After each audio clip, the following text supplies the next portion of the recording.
कवि मात्र कवि त्यतिखेर हुन्छ जतिखेर हाम्रो द कवि आइडलमा कन्सियसनेस आउँछ। यसै गरी हाम्रो यो सिजनमा कविहरूलाई निमन्त्रणा गर्न गइरहेको छौँ। यसै गरी हामी कुनै किसिमको समय व्यर्थ नगरिकन हाम्रो द कवि आइडलमा हाम्रो पहिलो कन्सिस्टेन्टको रूपमा द प्रसाद बहादुरलाई हामी पहिलोपल्ट बोलाउन गएछौँ। आउनुहोस्। मेरो कविताको शीर्षक छ विदेश पलायन भएकी मेरी बुढी। हिजोसम्म सँगै सिँदुर पोते लाएर बसेको थिए।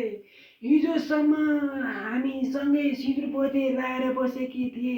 मोरीले भने म जान्छु विदेश कमाएर ल्याउँछु तपाईँलाई खुवाउँछु भन्थे। म जान्छु विदेश कमाएर ल्याउँछु अनि तपाईँलाई खुवाउँछु भन्थे। तर आज बिचारी दुःख पाएर मलाई पैसा नि पठाउने कुन चाहिनेसँग लागेकी रहेछ। कहिले कता जान्छे अनि भन्छे हेर्नुहोस् न बाबा मैले त गाडी चढाएर बस्छु तपाईँ त के गरेर बस्नुहुन्छ भन्थे। यसै गरी आँखाबाट धरर आँसु चुहिएको छ मेरो।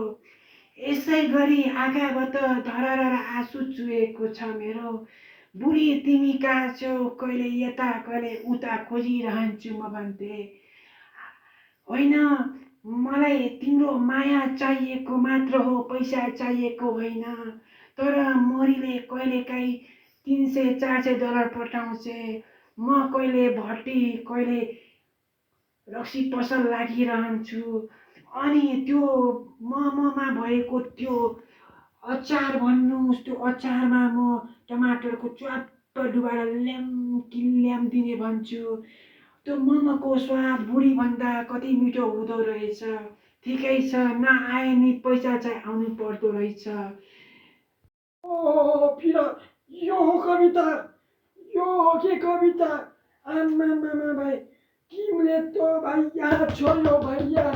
अब कसो त त्यो भन्नु त यहाँ छोको होइन हाम्रो हो कि भाइ हो कि होइन भाइ। भाइ सुन त भाइ एकछिन तिम्रो त्यो भाइ त्यो आइरहेको छ नि भाइ आएको छ कि छैन छ भाइ। त्यो चाहिँ खतरा के भाइ।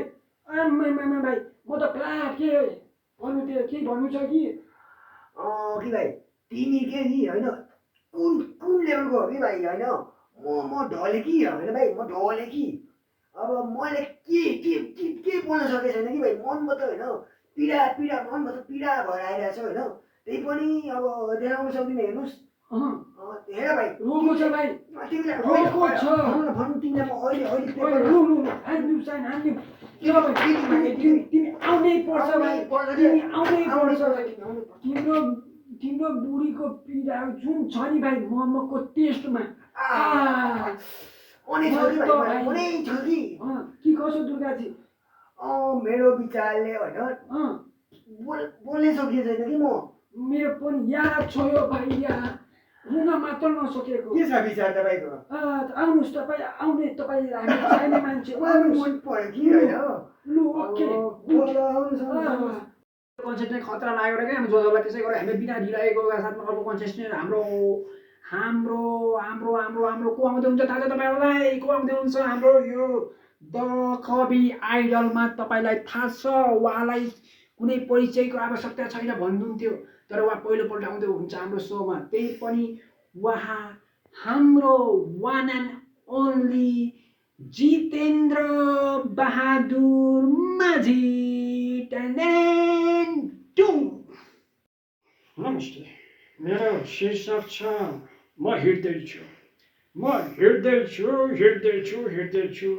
टक्क उसलाई मैले समाते। म हिँड्दैछु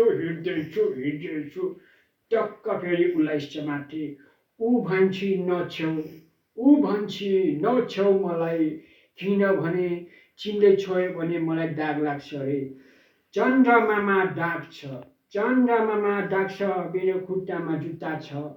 चन्द्रमामा दाग छ मेरो खुट्टामा जुत्ता छ। हेर कान्छी तिमी जस्तो 10 लाख अनुहार परेको राम्री आछ। बाउले 10 लाख खोजिदिएको मैले एउटा नि मन नपराएको। तिमी पछि मैले लागेको, किनभने म बेडमा सुत्न गएको। म किनभने तिम्रो पछि म लागेको, बेडमा सुत्न गएको। बिहान भएको तिम्रो सम्झना आएको। तिम्रो सम्झना आउँदाखेरि मैले चिया र कफी सँगै खाएको। तिम्रो सम्झना आउँदाखेरि मैले चिया र कफी सँगै खाएको।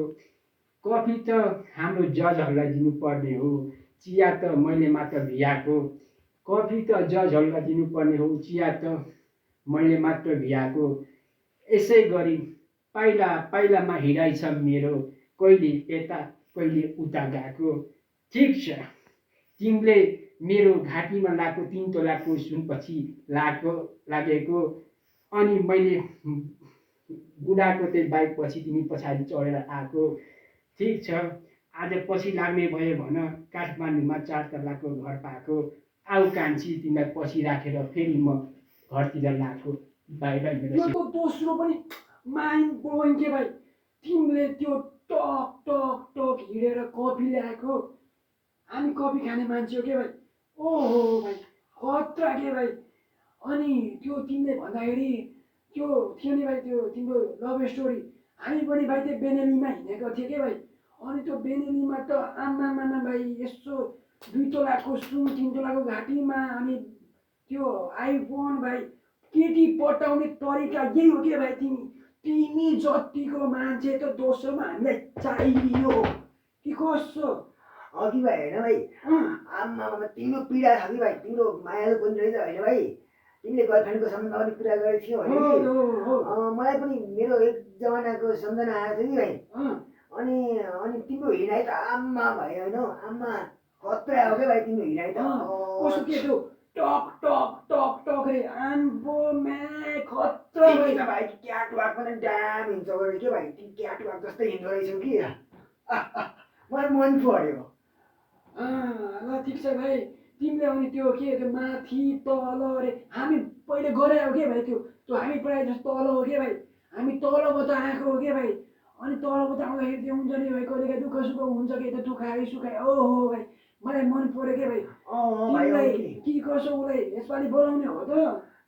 ढुक्कै ढुक्कै ढुक्कै ढुक्कै होइन, यसो हेरौँ न त। हजुर, के छ त भाइ तिम्रो? आउँछौ त तिमी? आउँछौ भने भन के भाइ।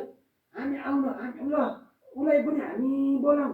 ठ्याक्क हाम्रो अहिले बजारमा माटोमा एकदम सर्टेज छ के भाइ। पुरानो कन्टेस्टेन्ट पनि आउनु बाँकी छ के भाइ। त्यही कारण तिमीलाई 2 जना लगाउँ न त। अरू त पनि ठिकै रहेछ होइन। यो अब अरूहरू कि त्यस्तो राम्रो दिएन कि भाइ। तिमीहरू त जङ्की हो कि भाइ, तिमीहरू नै आवश्यकता हो आउनु कि। पर्यो पर्यो कि आऊ ल कि ल खाएको खोइ त पेपर खोइ। उता ल्याउनु छ। साइन हानिदिनु छैन। आउनु पर्यो। ल भाइ ल।